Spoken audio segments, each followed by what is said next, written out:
Graça e a paz do Senhor Jesus, meus irmãos. Bom estar de volta depois de 15 dias de férias abençoadas, graças a Deus.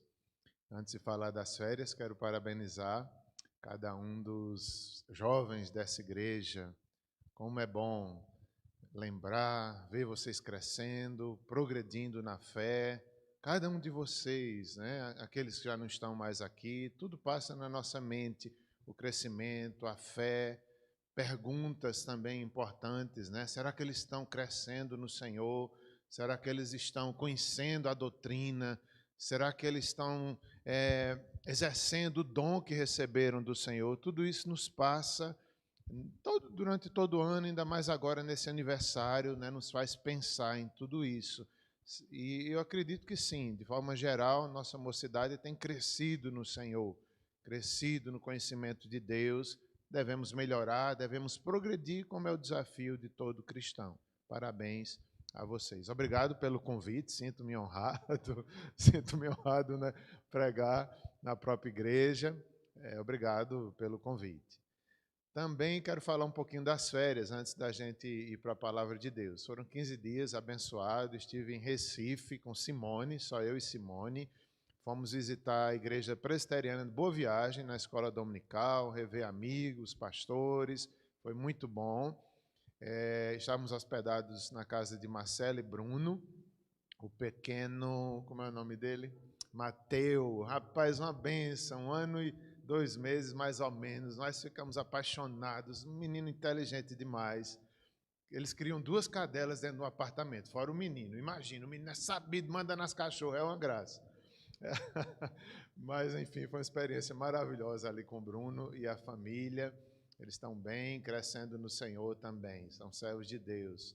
À noite, nós fomos Igreja Presbiteriana do pastor Carlos Alberto, eu não sei nem o nome direito, parece que é nossa casa, né? Ele estava no Supremo Concílio, não pudemos vê-lo, nem Jael, mas vimos Segundinho, que está um rapaz, foi quem pregou, nos recebeu muito bem, acho que vai ser pastor também, pelo jeito, vai ser pastor também, viu? Mas é uma alegria estar ali em Recife. Voltamos, passamos 2 dias por aqui, fomos a João Pessoa com a família inteira, que não cabe dentro do carro, né? Que não cabe dentro do carro, um só de ônibus, e assim também foram uns 2 dias abençoados, revendo família, minha tia, que é cadeirante hoje em dia, visitamos ela, é muito renovador estar com a família também. Então, sim, outra coisa que eu não quero deixar de dizer, voltei a treinar vôlei, meus irmãos. Meu Deus, que experiência incrível! Eu não imaginava, depois de 30 anos eu ter essa coragem. Eu estava todo quebrado, para me levantar do carro, parecendo um velho, né? Parecendo um velho de 50 anos. Aí eu me lembrei, eu digo, não, Léo não é assim. Léo tem 50 anos, Léo não é assim. Léo corre, Léo, né? Lembrei de Olaci Júnior também. 50 anos não é assim, então alguma coisa está errada comigo, né? Aí eu fui, conversei lá com o técnico, falei da bebê. Falei com o técnico, eu digo, ele é um velhinho que vai começar aqui a jogar, viu? Mas eu estou indo para os treinos, não sei até quando eu vou resistir, né? Pelo menos 1 mês eu vou tentar. E... eu não sei se eu vou conseguir por muito tempo, porque é um desafio grande. Se Deus permitir, mas está sendo ótimo. O time, meus irmãos, é de, como se diz, time para valer mesmo. Eles são jogadores de torneio e eu no meio levando bolada. Simone foi assistir um treino e disse, eu tive tanta pena de tu. Eu levei bolada como nunca tinha levado na vida, eu fiquei roxo, eu digo, misericórdia, é assim, as pernas não respondem mais não, o corpo não responde mais como antes não. Mas eu vou tentar, pelo menos se eu jogar 1 mês já valeu a experiência, né? Mas, enfim, meus irmãos, vamos à palavra de Deus que vai falar sobre esporte também, por isso que eu estou dizendo isso. Paulo usa aqui uma ilustração, né, do esporte, talvez do atletismo. Então vamos abrir 2 Timóteo, capítulo 2. A partir desse texto, de 2 Timóteo, a gente vai meditar sobre esse tema, né? Que Jesus, ele disse: eu sou a ressurreição e a vida. O tema que foi proposto nessa noite, a partir desse texto, passarei rapidamente em Marcos, depois em João e também no apóstolo Paulo, para vermos esse tema, né? O tema geral, o que Cristo oferece, ele é. E o tema específico, eu sou a ressurreição e a vida, João 11, 25. O texto que leremos agora, inicialmente, é 2 Timóteo, capítulo 2, verso 1 a 9.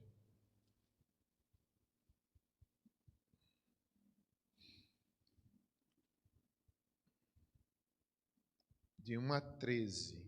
2 Timóteo, capítulo 2, versos de 1 a 13. Antes de ler o texto, né, eu quero lembrar o que já foi falado nesses últimos dias, desde sexta-feira, quando Jesus se revela ali, né, e João, apóstolo João, registra os 7 eu sou, os 7 milagres, confirmando ali a divindade de Cristo.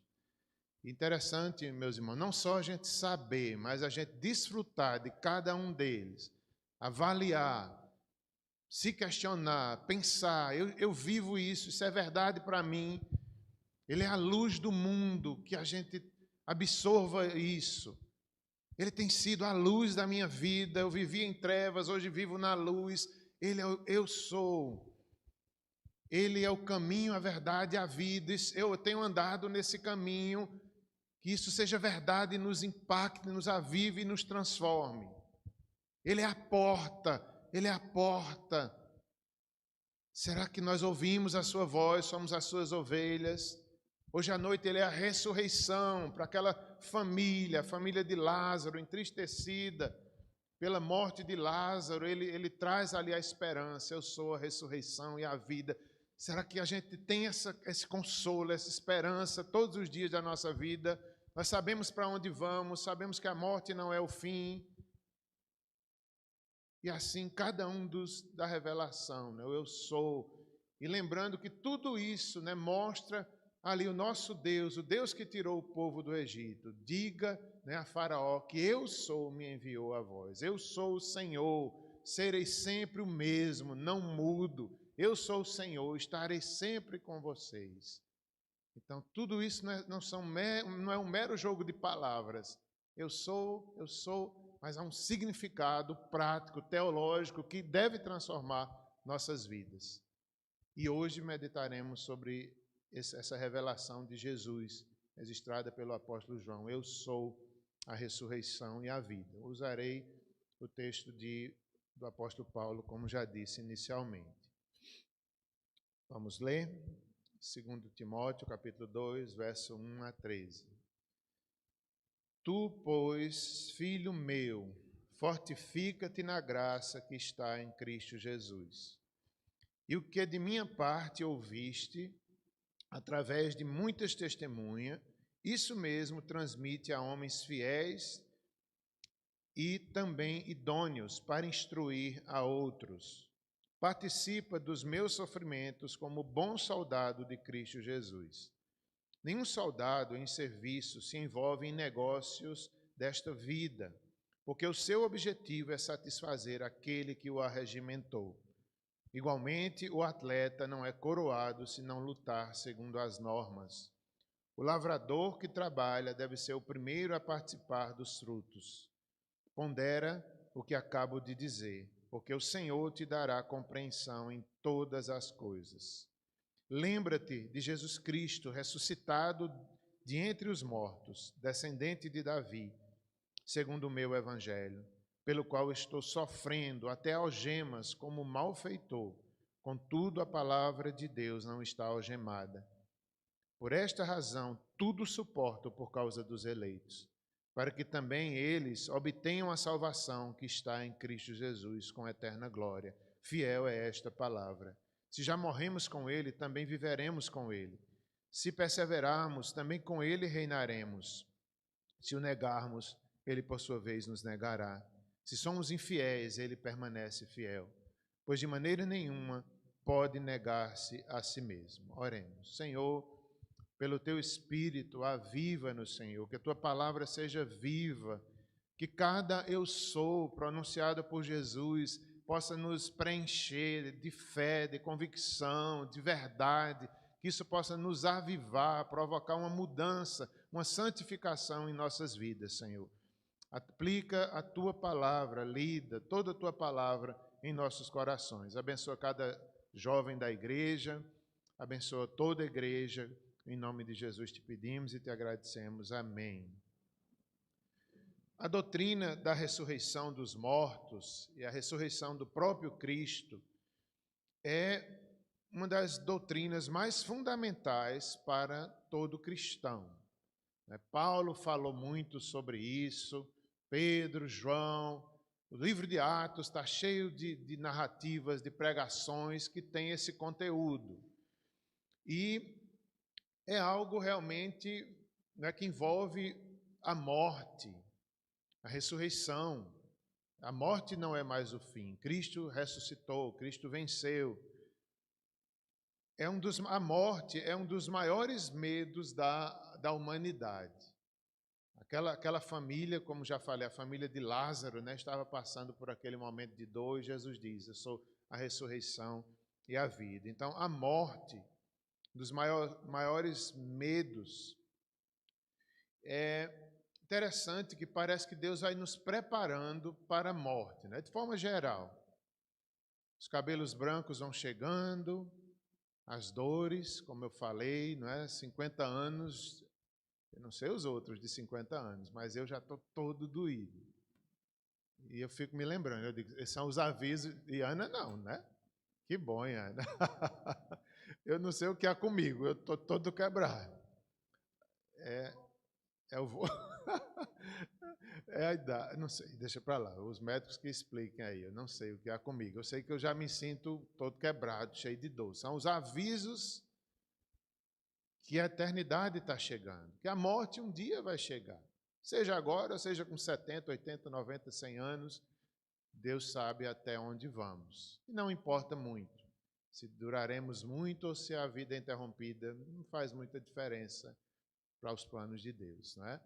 Então, parece que alguns Deus tira de surpresa também. Às vezes a morte ela é tão ligeira que que somos pegos de surpresa. Quando alguém morre da família ou alguém que estava bonzinho morreu. E eu me lembrei disso nesses dias, nas férias agora, poucos dias em João Pessoa. Uns 2, 3 dias atrás, eu estava na praia, empolgado, não é, com essa nova fase de esporte, fazendo física e nadando, tentando nadar, que eu não sei nadar direito, mas boiando, né, e tal. E meus irmãos, a onda estava forte, né? Eu ali com a família, de repente fui me afastando dele sem perceber. A água vai puxando, né? E Débora, minha filha, me avisou: pai, cuidado aí, está muito fundo. Eu não tinha percebido. Quando ela disse, eu procurei terra e não achei mais. Meu Deus, dá aquele pavor na hora, né? E eu consegui sair, graças a Deus, mas eu passei o restante do dia vendo o perigo que eu corri e agradecendo a Deus, né, por minha filha. Acho que ela está por aí, não está? Não estou nem vendo. Está ali, obrigado, filha. Ela que me salvou. Aí eu passei o resto do dia agradecendo e vendo como a vida é breve, poderia ter afogado ali, né? Vendo como é bom ver os filhos cuidando da gente, a gente que cuida dele quando são pequenos, a gente está de olho em todo mundo, agora eles que ficam de olho na gente, né?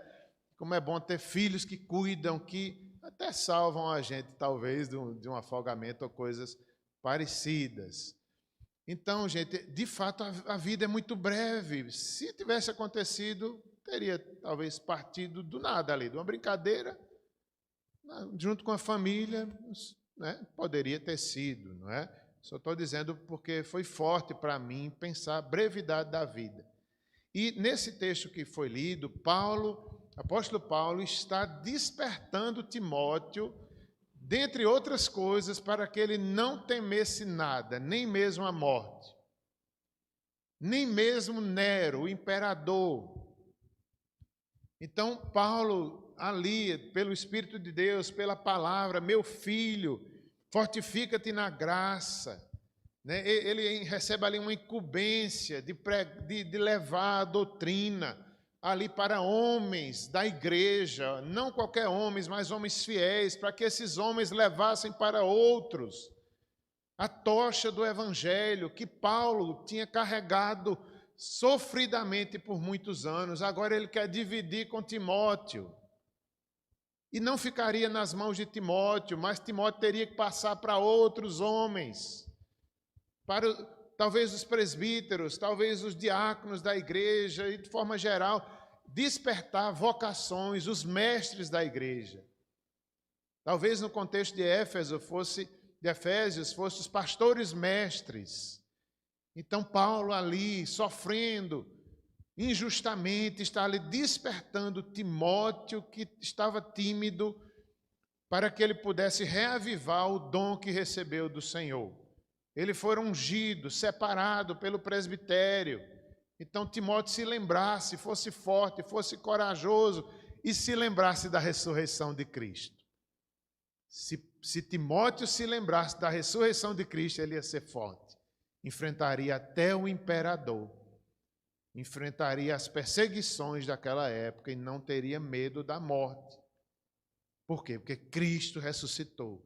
Em outras palavras, era como se Paulo estivesse dizendo: Timóteo, eu enfrentei em cidade, morte, prisões, chibatadas. Por quê? Porque eu criei e creio na ressurreição. Por isso que eu enfrentei, Timóteo.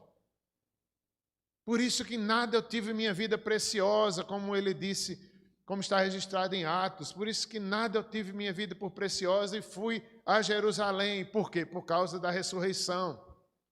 Aquilo dava forças para Timóteo, para Paulo. E Paulo estava agora ensinando a Timóteo o mesmo caminho, mesma defesa, mesma coragem para enfrentar o que fosse e até uma eventual morte. Porque em sua timidez, em sua limitação, em sua juventude, talvez Timóteo tivesse medo. É natural que ele talvez pensasse, né? Se matarem Paulo, o próximo serei eu. Então, é natural que talvez ele tivesse esse pensamento. Se o imperador quer Paulo, prendeu Paulo, aqui mesmo em 2 Timóteo, ele chega a dizer que o tempo da sua partida está próximo. Ele vê a sua partida da forma correta, como adoração a Deus. Era Deus que controlava a vida, não era o imperador. E Paulo está aqui ensinando a Timóteo: quem controla a vida não é Nero, é Deus. E ele diz nessas palavras que foram lidas: tu, pois, filho meu, fortifica-te na graça que está em Jesus Cristo. Nós vemos aqui a relação de Paulo com Timóteo, né? O coração de Paulo. Paulo amava Timóteo, encontrou ele ainda jovem, um jovem ensinado por sua mãe, por sua avó, um jovem fiel ao Senhor, e o levou, o discipulou, ensinou as doutrinas. Timóteo ouviu certamente sermões, ouviu exortações, encorajamento, a doutrina da ressurreição. Então aqui é um apelo de Paulo: Timóteo, como se ele dissesse: você já ouviu muito, Timóteo, agora é hora de despertar, Timóteo. Timóteo, você já sabe demais, não despreze o dom que recebeu. Parece um pouco aqui aquela ideia, não é, de quando Calvino passa, acho que é em Genebra, que convocam para que ele fique, como se diz: você sabe, fique para ensinar. Era como se fosse mais ou menos isso: Timóteo, você sabe, você recebeu o dom, não tema. Deus estará contigo, Timóteo, fortifica-te na graça, vai adiante. Filho meu, não filho biológico, mas filho ali do discipulado, filho ali espiritual, fortifica-te na graça que está em Cristo Jesus, essa graça salvífica, esse favor imerecido que nós já conhecemos, encontrado em Cristo Jesus. E o texto nos mostra que uma das formas de desfrutar essa graça é ensinando aos outros a doutrina da ressurreição e toda a doutrina da palavra de Deus. É uma das formas que Timóteo desfrutaria da graça. Era se ele aceitasse o desafio e fosse ensinar aqueles homens, formar novos mestres na igreja. A graça viria para Timóteo quando ele se dispusesse a trabalhar, a ensinar os outros.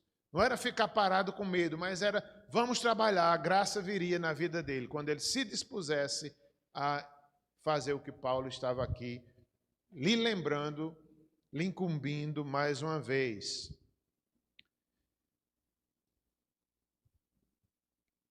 Que Timóteo se esforçasse, era o que Paulo estava dizendo. Se esforce, Timóteo, fortifica-te na graça.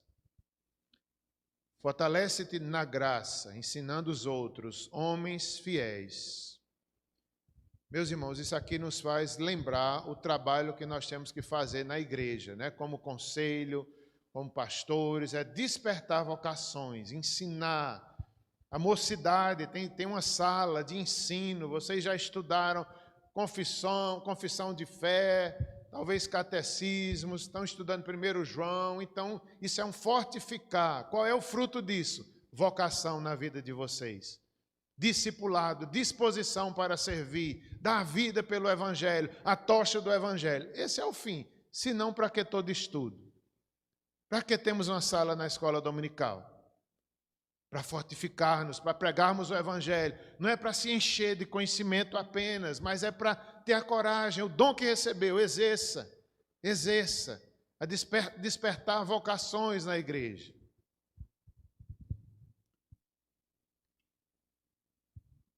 Timóteo deveria agir como mestre e produzir novos mestres.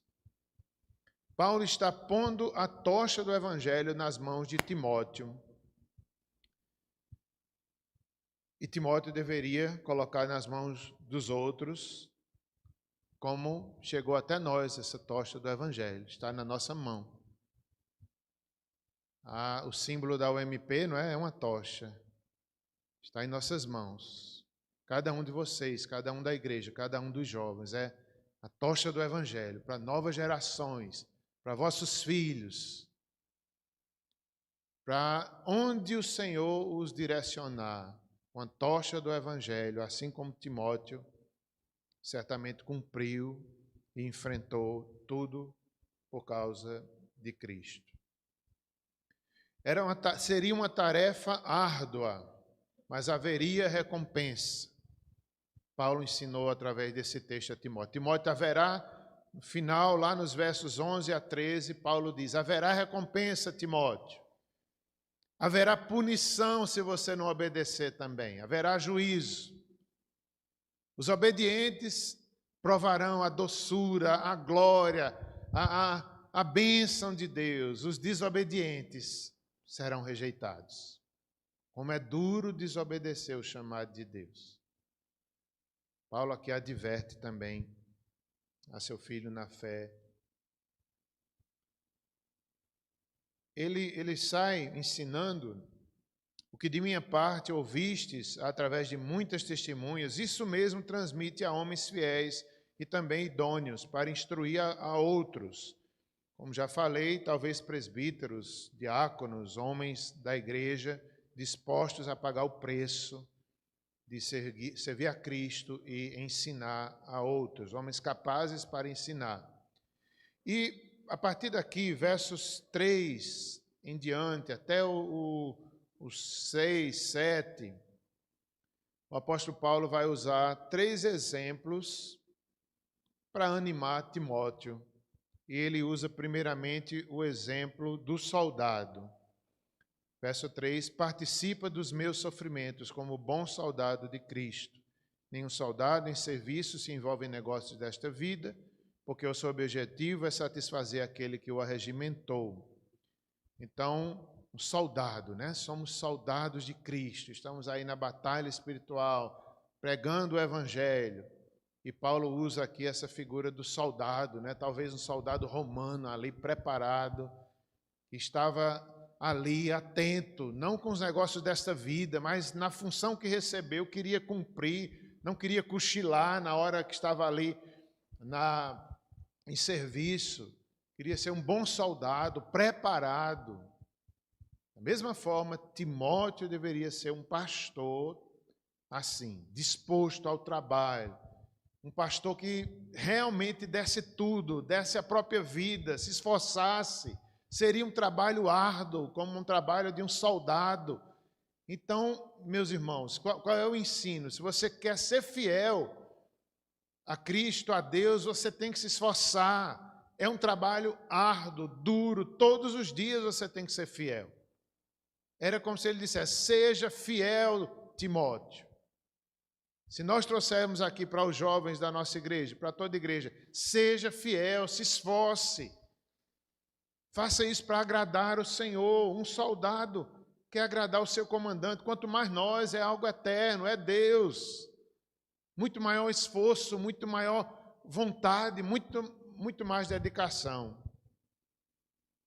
Como um soldado. Não se envolve com negócios dessa vida. Às vezes a gente gasta toda a nossa energia, não é, com negócios dessa vida. Temos que ter cuidado.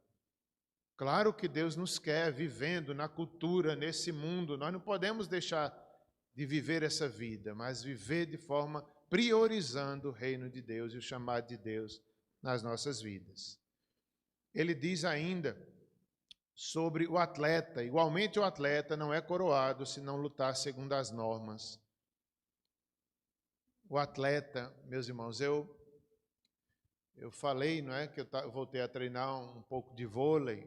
Eu fiquei impressionado no primeiro dia que eu fui assistir o treino, porque eu fui com Juliana, acho que Simone foi também, foi eu, Simone e Juliana. Eu fui assistir um treino da minha prima, que também o nome dela é Juliana. Ela treina lá na ABB, e eu disse: prima, posso assistir um treino lá de vocês? Ela disse: pode. Aí eu fiquei na arquibancada com Simone e Juliana.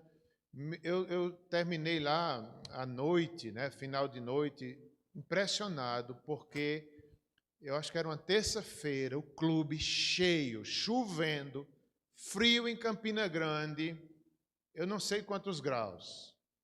Mas eu disse: esses atletas vêm, eles estão aqui para treinar. Tinha gente dentro d'água, na piscina, eu acho que é gelada aquela piscina.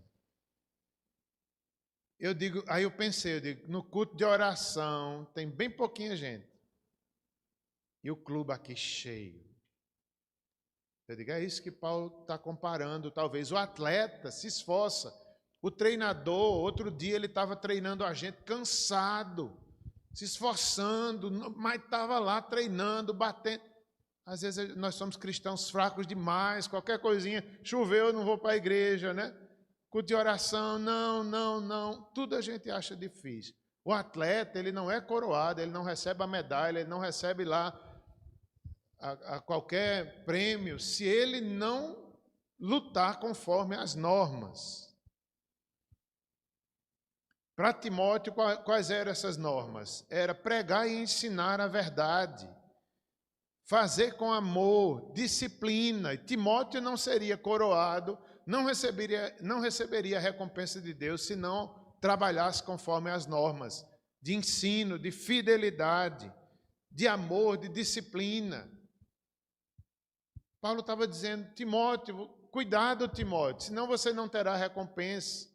Cuidado, senão você terá disciplina em vez de louvor de Deus. Atletas com dores, muitas vezes, treinando, e nós, às vezes, ficamos cristãos, qualquer coisinha, Paulo preso, Paulo sofrendo. E ele estava dizendo: Timóteo, você está disposto, Timóteo, a sofrer pelo Evangelho, a dar a vida, a dar o seu tudo, a viver como prioridade máxima da vida.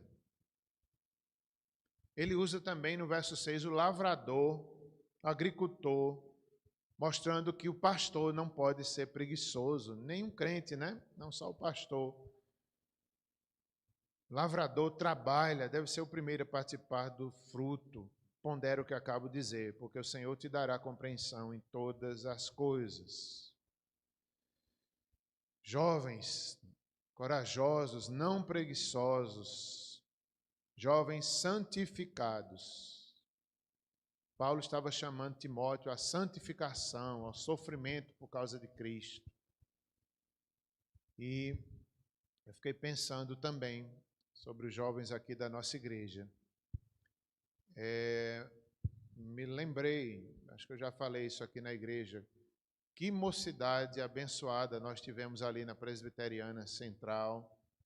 Tempos de avivamento. Eu considero, pelo menos na minha vida, e de outros, né, que estão hoje aqui na igreja, eu estou apenas falando a minha parte, aquilo que eu lembro e o que eu vivi particularmente. Que tempo de avivamento, que tempo de entrega, de renúncia, o nosso tudo estava nas mãos de Deus.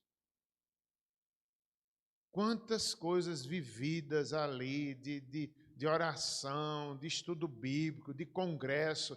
Nós não medíamos esforços para viajar para Brasília, para Belo Horizonte, muitas vezes sem R$1 no bolso. Deus mandava os recursos, a gente ia, a gente fazia eventos, como vocês fizeram aqui para o aniversário da igreja de vocês, né? Gabriel estava me dizendo, e eu sei disso, vocês trabalharam, fizeram cantinas. Pelo que eu vi, não é, Gabriel? Vocês pagaram quase todas as contas do aniversário. Chegou a pagar tudo? Graças a Deus. Né? O esforço, o trabalho pela obra do Senhor, pelo amor à casa de Deus. No nosso tempo era assim também. A gente ia, vendia, fazia às vezes. Houve uma ocasião que fizemos um jantar aqui em Ronaldo Correia. Na época ele cedeu ali o prédio dele, a casa dele.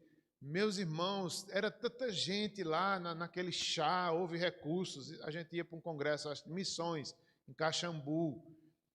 Até hoje, acho que Simone diz, eu nunca lavei tanto prato quanto naquele dia. É isso, a gente tem que trabalhar para o Senhor, se esforçar. Sexta-feira à noite a gente estava orando, jejuando, como Deus nos abençoou. Até hoje marcou as nossas vidas, aquela busca, foi um avivamento na nossa vida. E a minha oração é, Senhor, eu quero continuar nesse avivamento, porque foi grande demais.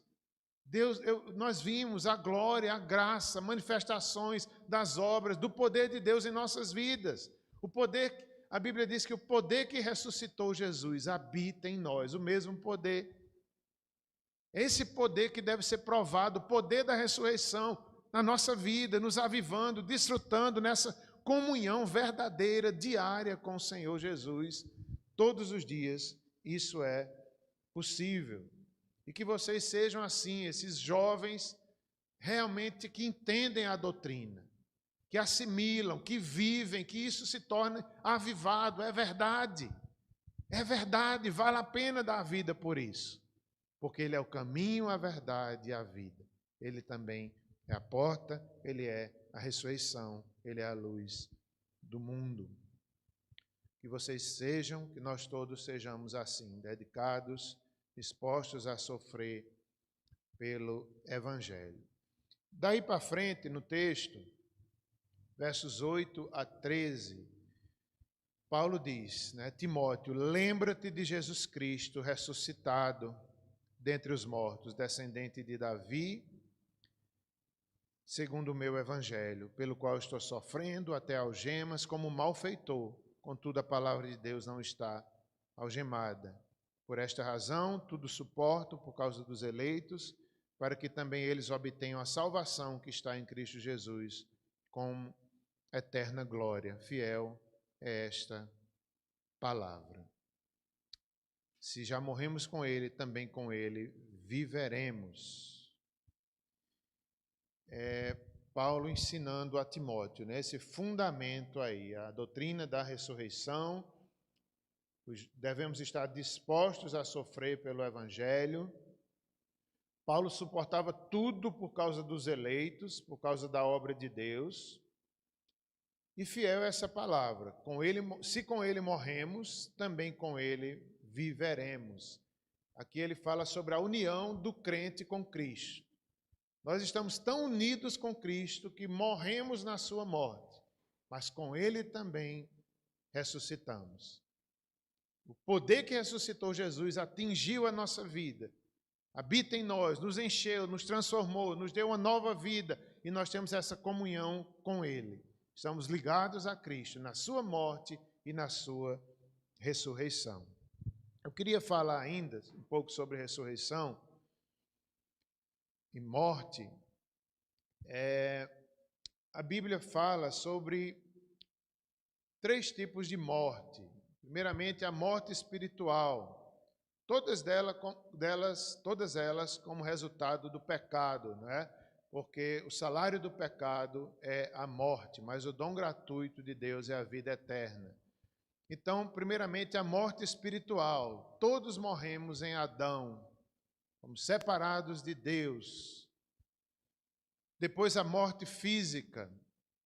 E, finalmente, a morte eterna, quando Apocalipse fala que a morte e o inferno serão lançados no lago de enxofre. É a separação definitiva de Deus. Essa sim é a que deve ser temida. É a separação final de Deus. Hebreus 9:27 diz que nós morreremos uma vez apenas. Depois disso segue o juízo. Então nós devemos lembrar, depois da morte haverá o juízo. Imediatamente após a morte, os crentes são aperfeiçoados em santidade e já desfrutam da presença de Deus, não ainda em corpo, mas já naquela segurança da vida eterna. Vários textos na Bíblia mostram os mortos como alguém consciente, como alguém que estava ali entendendo, sabendo quem era Abraão, quem era Jacó, fazendo perguntas a Deus sobre o julgamento final. Apocalipse nós vemos isso. Os mortos perguntando, os mártires perguntam a Deus quando haveria justiça, e Deus diz que eles deveriam esperar o tempo do juízo final. Então, os mortos não perdem a sua identidade. Morrem uma vez, já começam a desfrutar da presença do Senhor e como eu já disse, Apocalipse, há coisas que nós temos que esperar o final, a ressurreição dos mortos, mas em plena consciência e já seguros na salvação. Depois da morte vem o juízo. Aqueles que creem em Cristo estão seguros, não precisa temer o juízo divino, mas quem não tem o Senhor deve temer, porque será dia terrível para aqueles que não creem. Marcos, o Evangelho de Marcos, ele vai no capítulo 32, se for possível, os meninos aí da mídia, se for possível colocar esse texto e outros que eu vou citar, Marcos 10, 32 a 34. Vejam o que Jesus fala sobre a morte, a sua morte, como ele prepara os seus discípulos. Estavam de caminho, subindo para Jerusalém, e Jesus ia diante dos seus discípulos. Estes se admiravam e o seguiam, tomados de apreensões. E Jesus, tornando a levar à parte os 12, passou a revelar-lhes as coisas que lhe deveria sobrevir, dizendo: Eis que subimos para Jerusalém, e o Filho do Homem será entregue aos principais sacerdotes e aos escribas, condená-los-ão à morte e os entregarão aos gentios. Mais o versículo 34. Hão de escarnecê-lo, cuspir nele, açoitá-lo e matá-lo, mas depois de 3 dias ressuscitará. Veja que Jesus diz aos seus 12 discípulos. No livro de Marcos, nós vemos aqui Jesus aos poucos se revelando para os discípulos e para toda aquela multidão também, especialmente os 12. Há alguns milagres que Jesus fez, ele disse: não digam aos outros. Por quê? Porque não era a hora da morte dele. Algumas das pessoas que foram curadas por Jesus não obedeceram, disseram e causaram grande perseguição, alvoroço, de tal forma que Jesus não podia nem entrar em algumas cidades. Por isso que Jesus às vezes dizia: não é a hora, não digam agora que eu fiz isso. Aí o povo dizia, causava problema para Jesus. Mas quanto mais ele se aproximava de Jerusalém, mais ele dizia, mais ele explicava, mais ele revelava, é necessário eu ir a Jerusalém. Eu serei entregue, serei cuspido, mas depois de 3 dias eu ressuscitarei. Algumas vezes eles nem entendiam, diz a Bíblia que eles queriam perguntar, mas temiam. Até que chega o dia, Jesus diz, né? Na última semana ali de Jesus acontece tudo isso. Acontece, ele é entregue nas autoridades, ele vai de tribunal em tribunal, ele se entrega. Interessante que Tomé, um desses textos mostra Tomé, é o texto de João, mostra Tomé dizendo que está disposto a ir a Jerusalém. Como quem diz, nós morreremos com ele. Logo Tomé, né, que a gente conhece pela incredulidade. Lá no texto de João, Tomé tem aquela consciência, devido à proporção, todo Jerusalém está ali, não é? Aquela Cristo sendo perseguido e Tomé, como quem diz, nós vamos, mas nós vamos morrer com ele. Então havia essa consciência da morte, era necessária, a redenção. Mas não foi o final. Ele disse, depois de 3 dias ressuscitarei. E ele ressuscitou, e essa é a promessa para cada um de nós, a vida eterna, a ressurreição. Uma das grandes promessas do cristianismo é a vida eterna. Aqueles que creem em Cristo ressuscitarão. Um outro texto que eu quero mostrar está em Marcos ainda 9, versos 2 e 3. Que maravilha, irmãos. A transfiguração de Jesus, antes mesmo de ir ao Calvário, antes mesmo de ressuscitar, ele se transfigura ali diante dos seus discípulos. E eles veem a glória de Cristo, o brilho, o poder. Eles veem ali Moisés, Elias. Diante deles, homens carnais, Pedro, Tiago, João, veem Jesus ali divino. Eles estavam acostumados com Jesus humano, servo sofredor. Na transfiguração, eles veem Jesus como ele é. De fato, ali a glória que ele tinha com o Pai. Então, é uma revelação de que ele de fato era o Filho de Deus. Ele tem poder sobre a morte. Olha que maravilha esse texto. 6 dias depois, tomou Jesus consigo a Pedro, Tiago e João e levou-os sós à parte a um alto monte e foi transfigurado diante deles.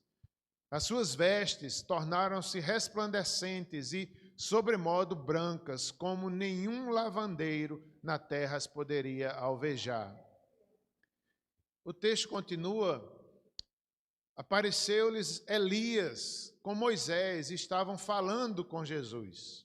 Então Pedro, tomando a palavra, disse, mestre, bom é estarmos aqui, que façamos 3 tendas, uma será tua, outra para Moisés e a outra para Elias. Pois não sabia o que dizer, por estarem eles aterrados. A seguir veio uma nuvem que os envolveu, e dela uma voz dizia, este é meu filho amado, a ele ouvi. E de relance, olhando ao redor, a ninguém mais viram com ele, senão Jesus. Que experiência! Esses 3 discípulos viram ali a glória de Jesus. Aparece Moisés, Elias, representando a lei, os profetas, confirmando, o Pai fala do céu, este é meu filho, segui-o. Então, que glória, que Jesus, o Jesus poderoso, que tem poder sobre a morte, a sua glória, assim como ele é, aquele que vive, aquele que, lá em Apocalipse, né, logo no início de Apocalipse, mostra lá Jesus ressuscitado, cheio de glória, cheio de poder, esse é o nosso Jesus. Como o tema diz, o que Cristo oferece, ele é a ressurreição, ele é glorioso, ele é o Senhor, ele faz parte da Trindade, ele é a verdade, ele não mente. Nós podemos crer na mensagem do Evangelho. Eu quero ainda passar rapidamente por outro texto, que é João, capítulo 11, especialmente o verso 25, capítulo 17 a 46, especialmente o 25.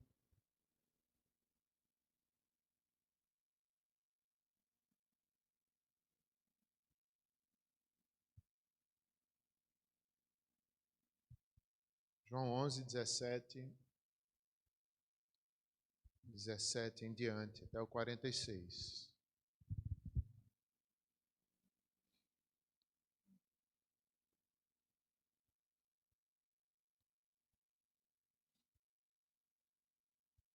Não sei se a tradução que está sendo projetada é igual à minha, eu acho que é. Eu quero trazer alguns destaques aqui.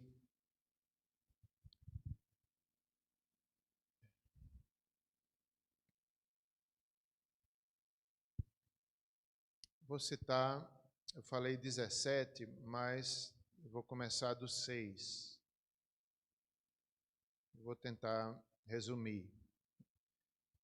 A ressurreição de Lázaro. No versículo 6 do capítulo 11, diz aqui que quando Lázaro estava doente, Jesus ainda se demorou 2 dias no lugar onde estava. Veja só, Jesus sabia o que estava fazendo, parecia uma demora terrível para a família de Lázaro, para as irmãs, mas ele queria mostrar o seu poder, revelar para aquela família, revelar para os judeus que ali estariam presentes quando ele ressuscitaria. Então Jesus demora 2 dias. Em sua soberania, ele tem o controle do tempo, da vida. No verso 11, isso dizia, e depois lhes acrescentou: nosso amigo Lázaro adormeceu, mas vou para despertá-lo. Jesus já sabia que ele ia ressuscitar. Ele disse: eu vou para despertá-lo. Que controle, que poder, tudo estava ali bem arquitetado, planejado. Ele sabia: eu vou lá para despertá-lo. Verso 13. Jesus, porém, falara com respeito à morte de Lázaro, mas eles supunham que tivesse falado do repouso do sono. Quer dizer, Jesus praticamente disse a eles: Lázaro morreu, e eles não entenderam. Verso 15: e por vossa causa me alegro de que lá não estivesse, para que possais crer, mas vamos ter com ele. É como se Jesus estivesse dizendo: por causa de vocês eu me alegro que eu não estava lá, para que vocês possam ver a ressurreição, para que vocês possam crer na salvação. Verso 16: então Tomé, chamado Dídimo, disse aos condiscípulos: vamos também nós para morrer com ele. Veja que aqui Tomé parece que está disposto a ir morrer com ele. Por quê? Porque ele sabia que se fosse a Judéia, eles estavam querendo prender Jesus, e Tomé está aqui consciente, sabendo, estando disposto a ir à Judéia, ali na casa de Lázaro, e Tomé aqui aparece como crente, não é? Verso 17, agora sim, chegando Jesus, encontrou Lázaro, já sepultado, havia 4 dias. Que controle, não é? Lázaro ali, na hora que Jesus manda tirar a pedra, uma das irmãs diz: Senhor, ele já está fedendo. Veja que controle, que soberania, que poder. Nós não podemos deixar de crer que um dia nós vamos ressuscitar. A Bíblia fala que um dia nós vamos ressuscitar. Deus, o Criador, nos criou, Ele tem o controle da vida. O que é impossível a nós, para Deus, é possível. Havia 4 dias que Lázaro estava ali já enterrado. Agora, verso 21. Disse, pois, Marta a Jesus: Senhor, se estiveras aqui, não teria morrido meu irmão. Verso 22. Mas também sei que mesmo agora, tudo quanto pedides a Deus, Deus te concederá. Que fé dessa mulher. Que fé, não é? Ela disse: se estivesses aqui, meu irmão não tinha morrido, mas eu sei que ainda agora, se tu quiseres, tudo é possível, né? Em outras palavras, Deus te concederá. Verso 23, declarou-lhe Jesus: teu irmão há de ressurgir. Eu sei, disse ela, no verso 24, replicou Marta, que há de ressurgir na ressurreição no último dia.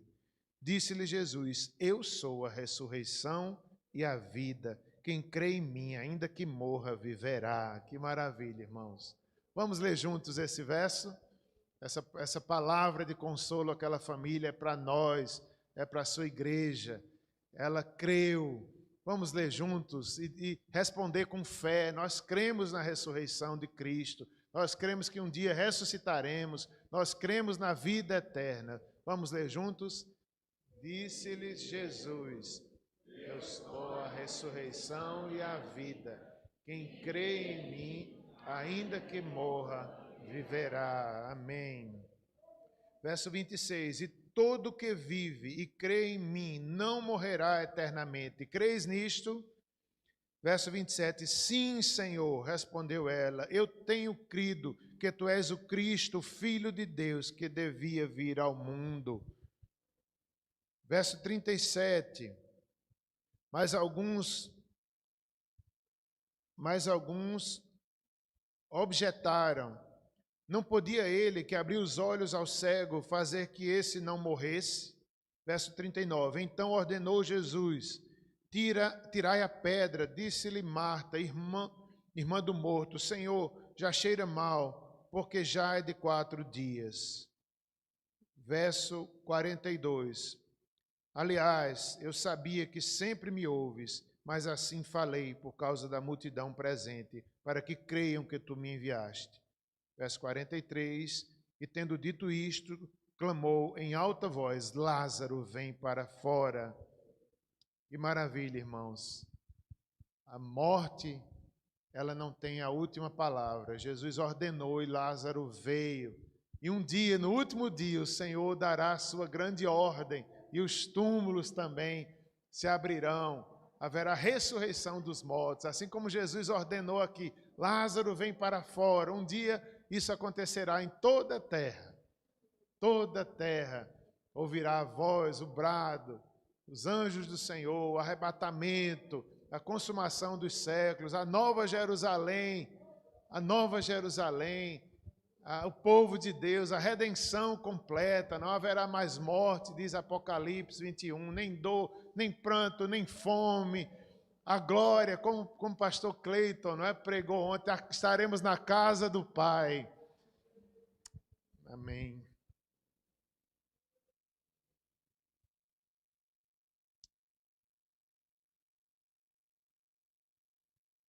Lázaro, vem para fora. Verso 44. Saiu aquele que estivera morto, tendo os pés e as mãos ligados, ataduras e o rosto envolto em lenço. Então lhes ordenou Jesus: desatai-o e deixai-o ir. Tudo isso para que eles vissem, para que eles crescem. Ele é o Filho de Deus, aquele que haveria de vir a esse mundo resgatar. Aquela família creu, muitos creram, nós também cremos. Nós também cremos. E em último lugar, meus irmãos, vamos finalizar lendo Apocalipse 21. Vamos ler. A Nova Jerusalém. Interessante que essa cidade, ela é mais que uma cidade, não é apenas uma cidade, é a representação do povo de Deus, do aprisco do Senhor. Ela não é mais um jardim, mas é uma cidade desenvolvida, redimida. Tem jardim, mas agora é a plenitude da redenção, é a criação dando glória ao Criador. Novos céus e nova terra. Nós sabemos que muita coisa em Apocalipse, ela é simbólica. No entanto, a verdade, a redenção, a salvação, o tabernáculo de Deus com os homens, a vida eterna é real, é a doutrina essencial. Através de uma simbologia, ele ensina sobre a vida eterna, sobre novos céus, nova terra. Vamos ler de forma responsiva, meus irmãos, todo esse capítulo para a gente finalizar. Do capítulo 21, a gente finaliza com essa leitura desse texto de forma responsiva. O apóstolo João, o mesmo que escreveu o Evangelho, agora sendo usado por Deus para trazer o Evangelho numa linguagem simbólica, apocalíptica, comum da época.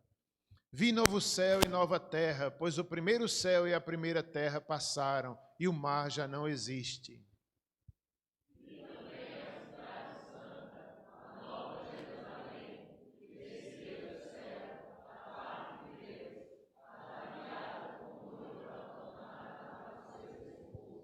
Então ouvi grande voz vinda do trono, dizendo: Eis o tabernáculo de Deus com os homens. Deus habitará com eles, eles serão povos de Deus, e Deus mesmo estará com eles.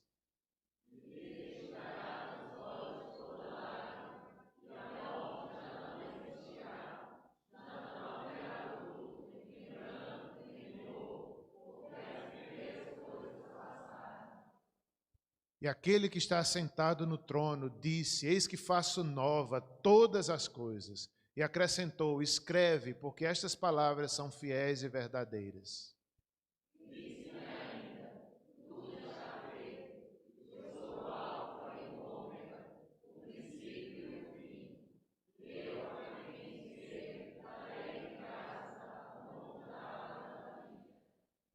O vencedor herdará estas coisas, e eu lhe serei Deus, e ele me será filho.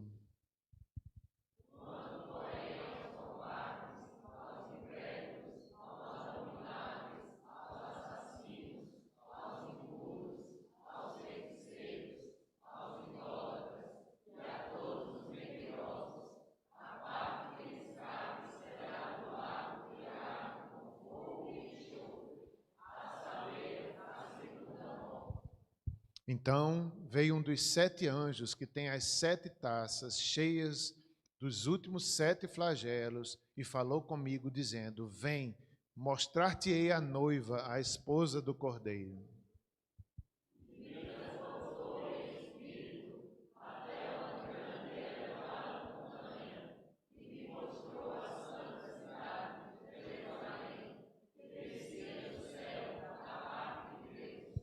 A qual tem a glória de Deus. O seu fulgor era semelhante a uma pedra preciosíssima, como pedra de jaspe cristalina.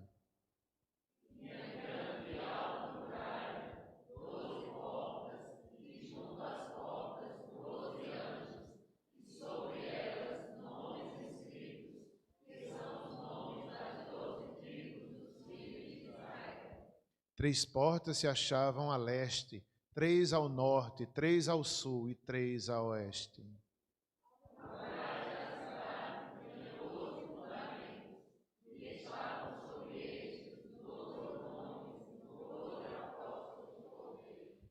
Aquele que falava comigo tinha por medida uma vara de ouro para medir a cidade, as suas portas e a sua muralha.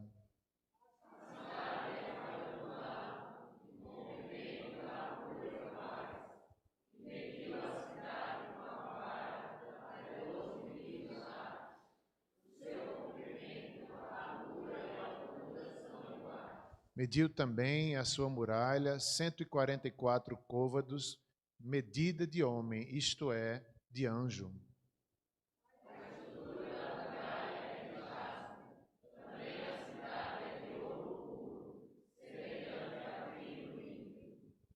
Os fundamentos da muralha da cidade estão adornados de toda espécie de pedras preciosas.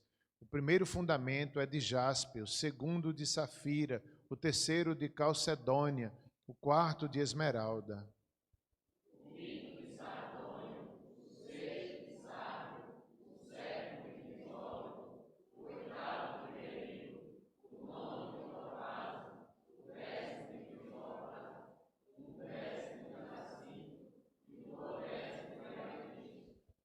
As 12 portas são 12 pérolas, e cada uma dessas portas de uma só pérola. A praça da cidade é de ouro puro, como vidro transparente.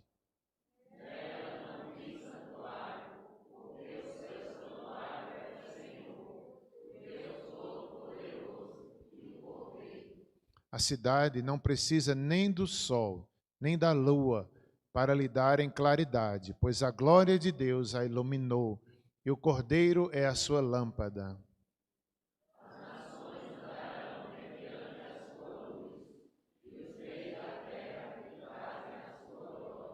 As suas portas nunca jamais se fecharão de dia, porque nela não haverá noite.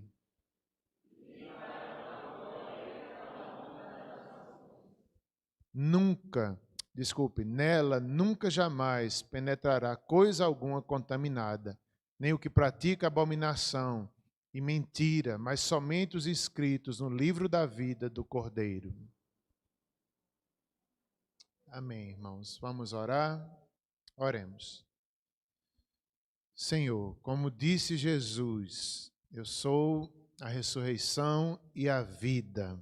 Nós cremos, Senhor, nós cremos porque o Teu Espírito tem agido em nós, tem nos dado fé, tem nos dado compreensão do Evangelho. E nós queremos, Senhor, ser animados, como Paulo fez com Timóteo, lhe animando.